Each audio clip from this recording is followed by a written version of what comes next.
The rain hammered Seoul's neon-lit streets like 1,000 tiny fists, relentless and cold.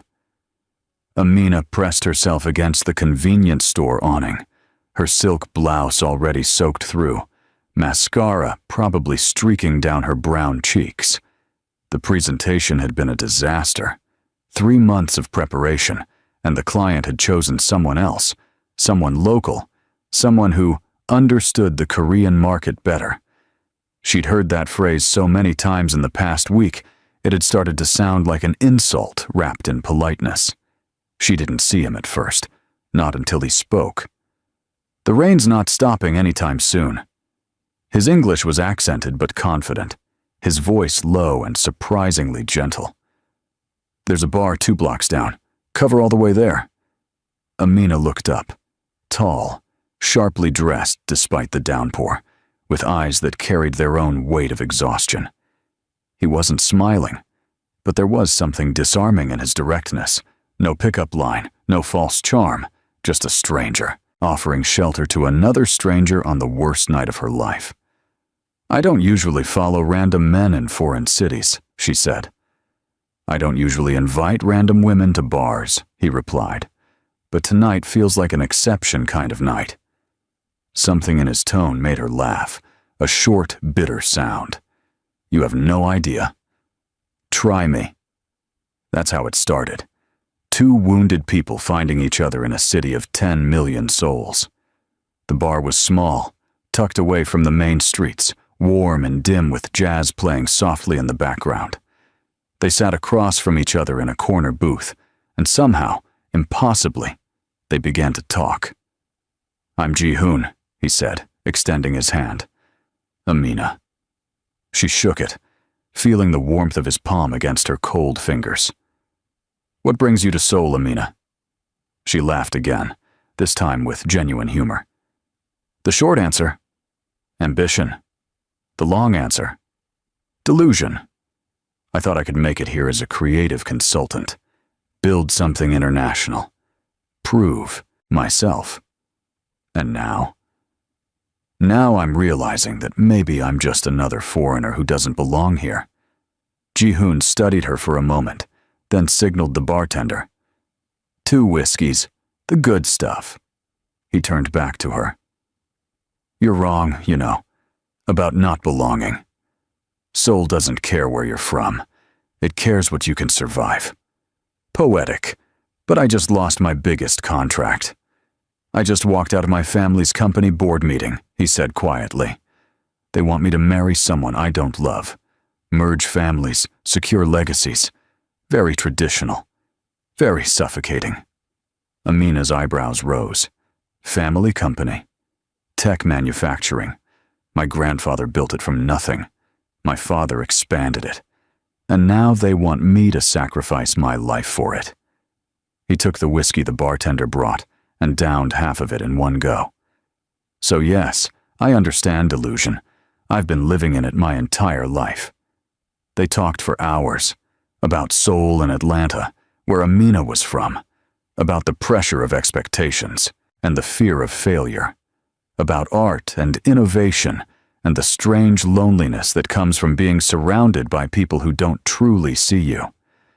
The whiskey flowed, the rain continued, and somewhere between the 3rd and 4th drink, something shifted. Why did you really invite me here? Amina asked, her voice softer now. Ji-hoon met her eyes. Because you looked like I felt, and I didn't want to be alone tonight. I don't want to be alone either. The honesty hung between them, raw and vulnerable. When he reached across the table and took her hand, she didn't pull away. When he suggested going somewhere quieter, she nodded. They ended up at his apartment, minimalist, expensive, eerily impersonal for someone who'd lived there for years. What happened next wasn't just physical. It was confession and connection. 2 people desperate to be seen, to be understood, to matter to someone for just one night. They made love like they were trying to forget everything else in the world, and for a few hours it worked. But morning has a way of bringing clarity and fear in equal measure. Amina woke to unfamiliar gray light filtering through floor-to-ceiling windows. Ji-hoon's arm was draped across her waist, his breathing deep and even. For one perfect moment, she felt safe. Then reality crashed in like a wave. What was she doing? She barely knew this man. She was leaving Seoul in 2 weeks. This was reckless, stupid, everything she'd promised herself she wouldn't do. Panic rising, she carefully extracted herself from his embrace, gathered her scattered clothes, and dressed in silence. She wrote nothing, left nothing, just slipped out the door like a ghost, like the night had never happened. Ji-hoon woke 20 minutes later to an empty bed and the ghost of her perfume. He searched the apartment already knowing she was gone. No note, no number. Just the memory of her laugh, her touch, her whispered confessions in the dark. He told himself it didn't matter. One night. A sweet, beautiful stranger. That's all it was supposed to be. But weeks passed, then months, and he couldn't forget her. Couldn't forget the way she'd looked at him like he was more than just his family name, more than just an obligation in an expensive suit. What neither of them knew, what neither could have predicted, was that Amina had carried away more than memories. 6 weeks later, staring at a positive pregnancy test in her Atlanta bathroom, she made a choice. She would raise this child alone. Ji-hoon lived in a different world, a world of corporate dynasties and arranged marriages. A world that wouldn't accept a Black American woman and her unplanned baby. She convinced herself she was protecting him, protecting herself, protecting the life growing inside her. She named him Malik, beautiful, bright-eyed Malik, who had his father's serious expression and his mother's warm laugh. 5 years passed like a strange dream. Amina rebuilt her career, found success in Atlanta, and poured everything into giving Malik the best life possible. But when the opportunity came, a 6-month contract with a major Korean conglomerate, a chance to finally prove herself in the market that had once rejected her, she took it. Malik was older now, adaptable, and Seoul was a big city. What were the chances? The chances, as it turned out, were absolute. Amina stood in the sleek conference room on the 43rd floor of Hanseong Industries, trying to calm her racing heart. She'd prepared for this presentation for weeks. New city, new beginning, new chance. Malik was settled in at the international school, already making friends with his easy charm. Everything was going to be fine. The door opened. The executive team filed in, perfectly professional in their tailored suits. And then he walked in. Time stopped. Ji-hoon froze mid-step, his eyes locking onto hers with an expression she couldn't read. Shock, disbelief, something deeper and more complicated. He'd changed.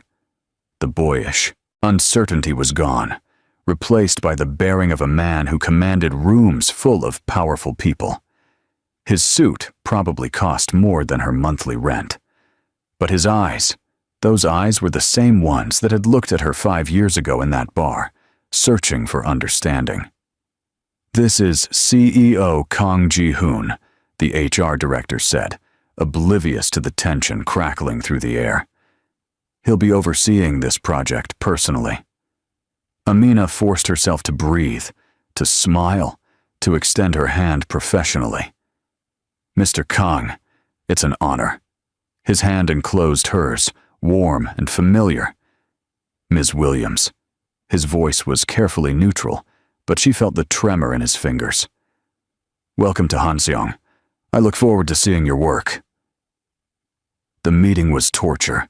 Amina presented on autopilot, hyper-aware of Ji-hoon's gaze tracking her every movement. He asked intelligent questions, challenged her assumptions, pushed her thinking, all with perfect professional courtesy. But underneath, the current of their shared history hummed like a live wire. When it ended, when the others filed out discussing lunch plans, Ji-hoon remained. Amina. Just her name, but it held 5 years of unasked questions. Ji-hoon. She couldn't look at him directly. This is unexpected. Unexpected. He laughed, a short, sharp sound. That's one word for it. You left. I had to. Did you? He moved closer, and she caught that familiar scent. Sandalwood, and something uniquely him. No note.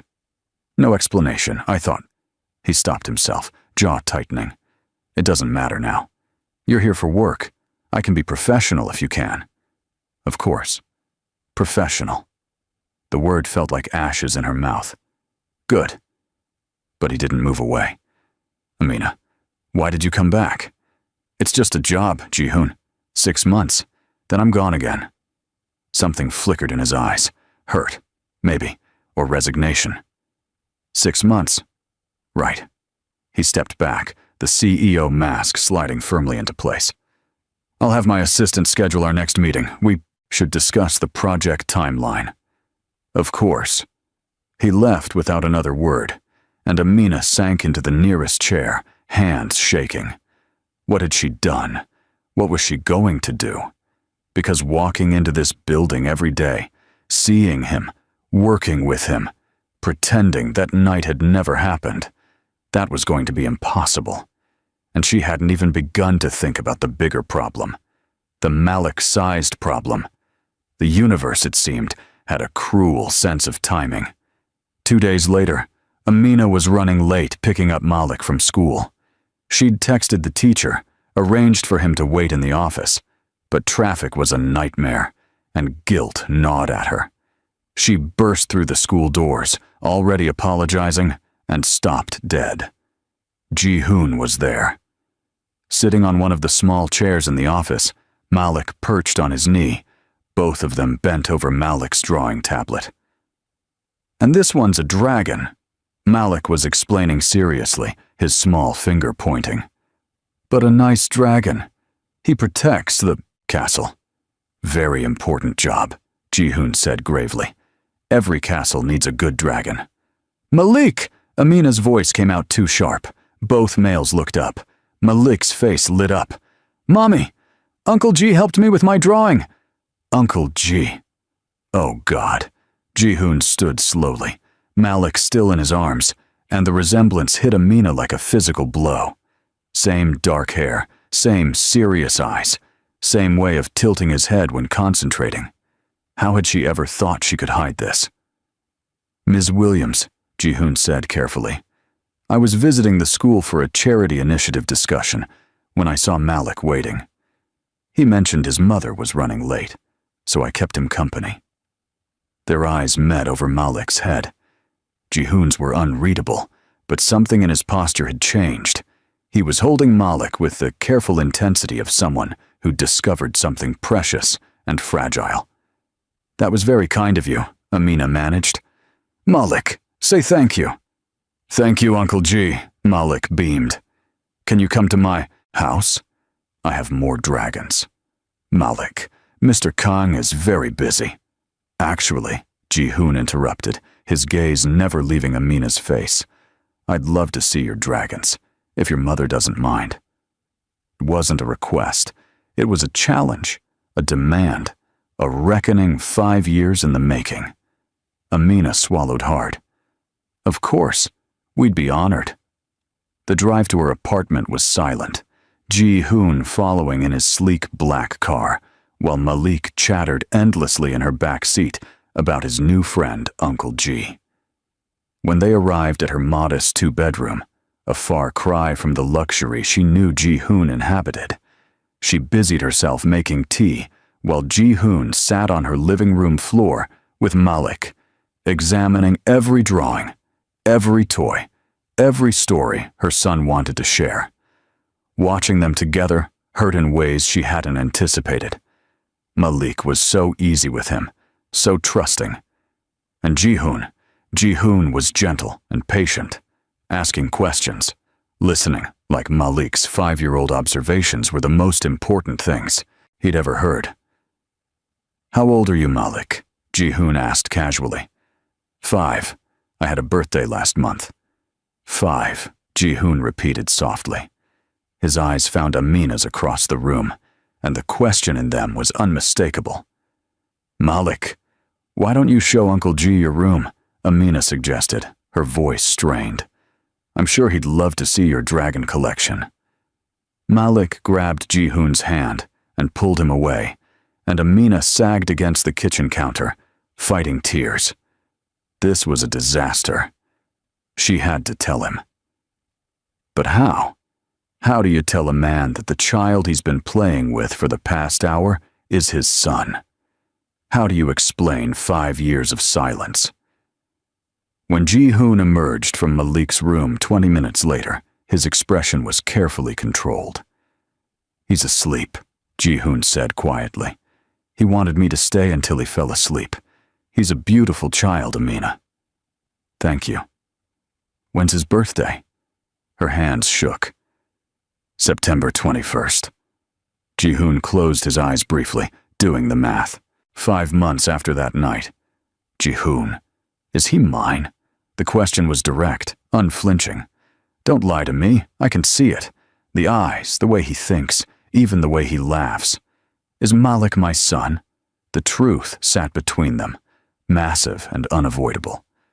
"Yes," Amina whispered. "Yes, he's yours." The silence that followed was deafening.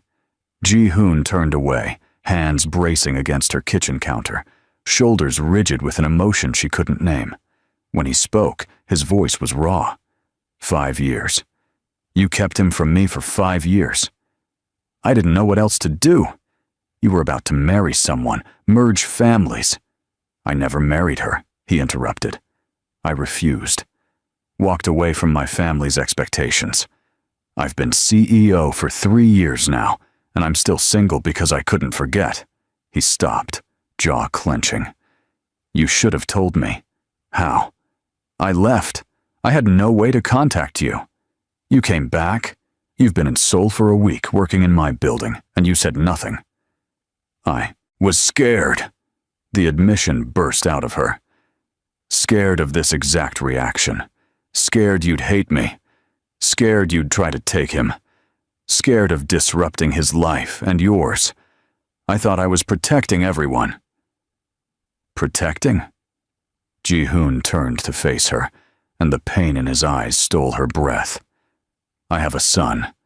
A 5-year-old son who calls me uncle because his mother decided I didn't deserve to know he existed. That's not protection, Amina. That's theft. I'm sorry. Tears streamed down her face now. I'm so sorry. I made a mistake. I was young and terrified. And he's beautiful, Ji-hoon said, his voice breaking. Smart and kind and perfect.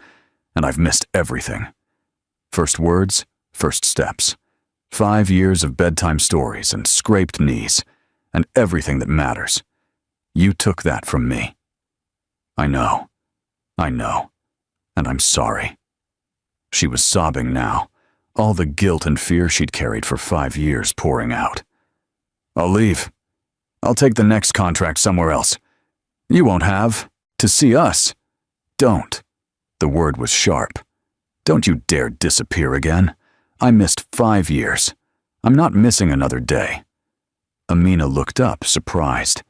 Ji-hoon's expression had shifted from anger to something more determined, more focused. Malik is my son.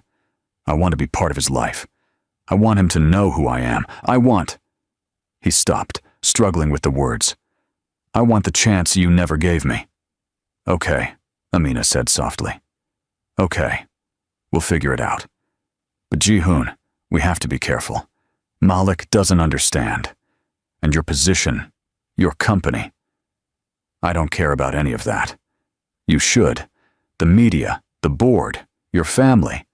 When they find out you have an illegitimate child with a foreign woman, then we'll deal with it. Together.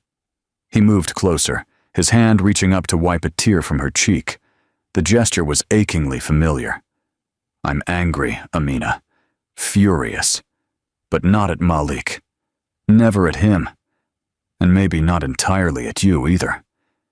Maybe we both made mistakes 5 years. I'll go. What do we do now? Now?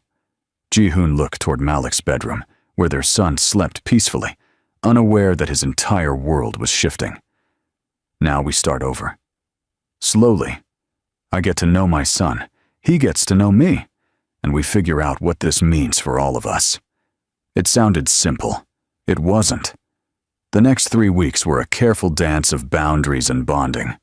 Ji-hoon came by almost every evening, bearing books and toys and patience.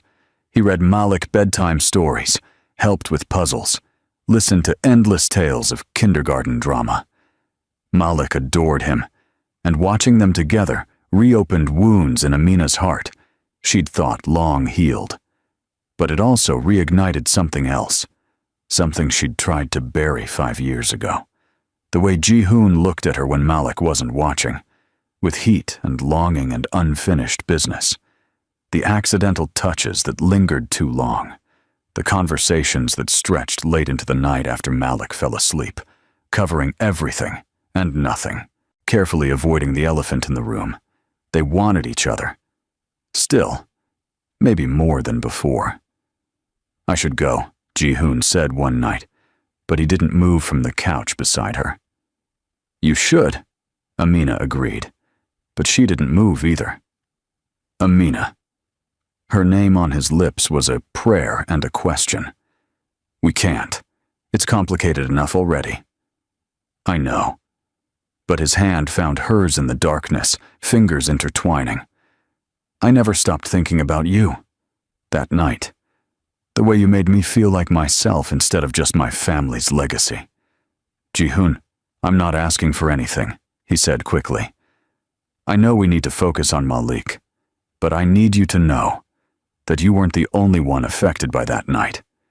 You weren't the only one who couldn't forget." Before she could respond, before she could make another mistake, or maybe the rightest decision of her life, his phone buzzed. Once. Twice. Insistent. Ji-hoon checked it and cursed softly. "I have to go. Board crisis." At 11 p.m., "Welcome to my world." He stood, reluctance evident in every movement. "Amina, we're not done with this conversation." "I know." He left, and she sat in the darkness of her living room, her heart pounding. What was she doing? Falling for him again? She had Malik to think about, a career to protect, a life carefully built over 5 years.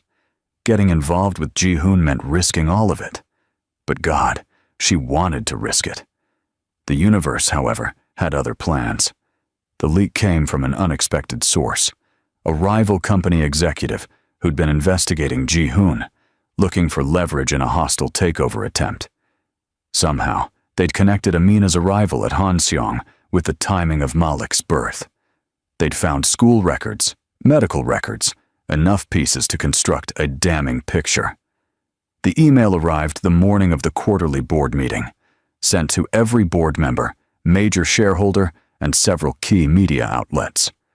Subject line: CEO Kang's secret illegitimate son. Ji-hoon called her at 7 a.m., his voice tight. "Don't leave your apartment. Don't answer your door. I'm handling this." "Ji-hoon, what happened?" "Someone leaked information about Malik, about us. It's going to be everywhere by noon." Amina's blood ran cold. "Oh God. Malik is safe at school. I've already arranged security. But Amina, this is going to get ugly. The board is calling an emergency meeting. They're going to demand answers. What are you going to tell them?" A pause, then. "The truth. That Malik is my son. That I didn't know about him until recently. That I intend to acknowledge him publicly and be part of his life. That'll destroy your career. Maybe. But he's my son. I'm not hiding him." Tears burned her eyes. "Ji-hoon, you don't have to do this. We can leave. Go somewhere else. You can maintain deniability." "No." His voice was steel. "I already lost 5 years. I'm not losing him because of cowards and gossips. Just stay home. Keep Malik safe. I'll call you after the meeting." He hung up before she could argue. The board meeting was a bloodbath. Ji-hoon stood at the head of the table, facing 15 stone-faced executives and family members, and laid out the facts with brutal honesty. Yes, he had a son. Yes, the mother was his employee. No, he hadn't known about the child until recently. Yes, he intended to acknowledge Malik publicly and provide for him. This is unacceptable. His uncle, the vice chairman, slammed his hand on the table. A scandal like this will tank our stock price. The press is going to crucify us. Then let them, Ji-hoon replied calmly. I'm not abandoning my son to protect stock prices. You have responsibilities to this company, to this family. And I have responsibilities to my child, which, last time I checked, makes him part of this family. The room erupted. Half the board demanded his resignation. The other half wanted him to publicly deny paternity, pay Amina off, make the problem disappear. Through it all, Ji-hoon stood firm. I'm not resigning, he said when the shouting died down, and I'm not denying my son. You want me gone? Vote me out. But until then, I'm CEO, and I make my own personal decisions. His father, silent until now, spoke. What about the mother? What about her? Is she demanding money? Recognition? What's her angle? She's not demanding anything, Ji-hoon said coldly. She's been raising our son alone for 5 years, while I was ignorant and absent. If anything, I'm the one in debt. So you're what? Going to marry her? Make this legitimate? The question hung in the air. Ji-hoon thought of Amina, of the way Malik looked at him with complete trust, of the feeling of almost family that had grown between them over the past weeks.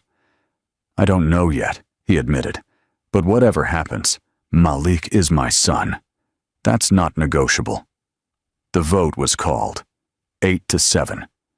Ji-hoon retained his position by 1 vote. But the victory was hollow, because when he finally called, Amina, she didn't answer. He found her 3 hours later at the apartment, suitcases half-packed. Malik was at a friend's house, planned playdate that now felt like Providence. What are you doing? Ji-hoon demanded, closing the door behind him. What I should have done 3 weeks ago, Amina said without looking at him. Leaving. You can't just leave. Watch me. This was a mistake, all of it. Coming back to Seoul, working at your company, letting you into Malik's life. I should have stayed away. So you're running again. His voice was harsh. That's your solution? Whenever things get hard, just disappear? Whenever things threaten my son's stability. She whirled to face him. Do you know what's being said about him? About me? I've already gotten 3 calls from tabloid reporters. Someone took pictures of Malik at school. At school, Ji-hoon. He's 5 years old, and he's going to grow up knowing his existence is a scandal, only if we make it one. We can't control this. So we don't try? He crossed the room, gripping her shoulders. Amina, I just stood in front of the most powerful people in Korean business and claimed my son publicly. I risked everything. Don't tell me you're going to run because things got complicated. I'm trying to protect him. You're trying to protect yourself? The words exploded out of him. From me, from commitment, from the possibility that we might actually have to deal with what's between us instead of just pretending it doesn't exist. There's nothing between us. One night 5 years ago doesn't... He kissed her, hard and desperate, and full of 5 years of longing. She resisted for exactly 3 seconds before melting into him, hands fisting in his shirt, kissing him back with equal desperation. When they broke apart, both breathless, Ji-hoon rested his forehead against hers. Don't lie, he whispered. Not about this. You feel it. I feel it. We've been feeling it since the moment you walked into that conference room. It doesn't matter what we feel. It's the only thing that matters.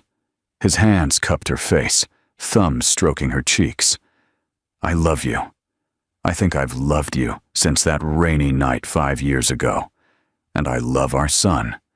And I'm not letting you disappear again. Ji-hoon, stay! Fight with me. Let's build something real instead of running from shadows. What if it doesn't work? What if the pressure destroys us? What if Malik gets hurt? What if it does work? He countered. What if we actually get the family we both never thought we could have? Isn't that worth the risk? Amina closed her eyes, tears leaking out. Every rational part of her screamed to run. But her heart, her stupid, hopeful heart, wanted to believe. I'm scared, she admitted. Me too. He kissed her forehead. But I'm more scared of losing you again. The board hates me. Your family will never accept me. Then they'll have to adapt. Amina, I spent 30 years living for other people's expectations. I'm done. You and Malik, you're what I choose. Every time. She looked up at him, searching his face for doubt and finding only certainty. You really mean that? Every word. Then I need you to promise me something. Anything. No matter what happens with us, you don't abandon Malik. He's already fallen for you. If we try this and it falls apart, you stay his father. Promise me. I promise. He's my son. Nothing will change that. She kissed him then, soft and sweet and full of possibility. When they parted, she was smiling through tears. Okay, she whispered. Okay. We'll try. The next 3 months were chaos, media frenzy, corporate warfare, family drama. Ji-hoon's mother refused to speak to him. Half the board continued pushing for his resignation. Tabloids ran endless stories about the foreign homewrecker and the CEO love child. Through it all, Ji-hoon stood firm. He moved Amina and Malik into a secure apartment. He hired the best lawyers to establish paternity and protect Malik's privacy. He showed up to every school event, every doctor's appointment, every moment that mattered. And slowly, the tide began to turn. An interview with a major news outlet, where Ji-hoon spoke candidly about discovering he had a son, about regret and responsibility, and choosing family over corporate image. It went viral. Public opinion shifted. Suddenly, he wasn't a scandal. He was a devoted father making hard choices. The company's stock, which had dipped initially, rebounded stronger than before. Consumers liked the human side of the previously untouchable CEO. The board grumbled, but stopped pushing for his resignation.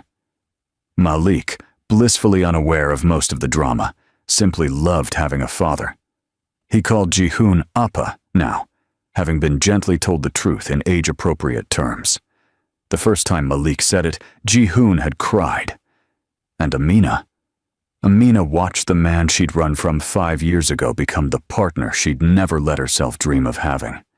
He was patient with Malik's tantrums, supportive of her career, honest about his own struggles.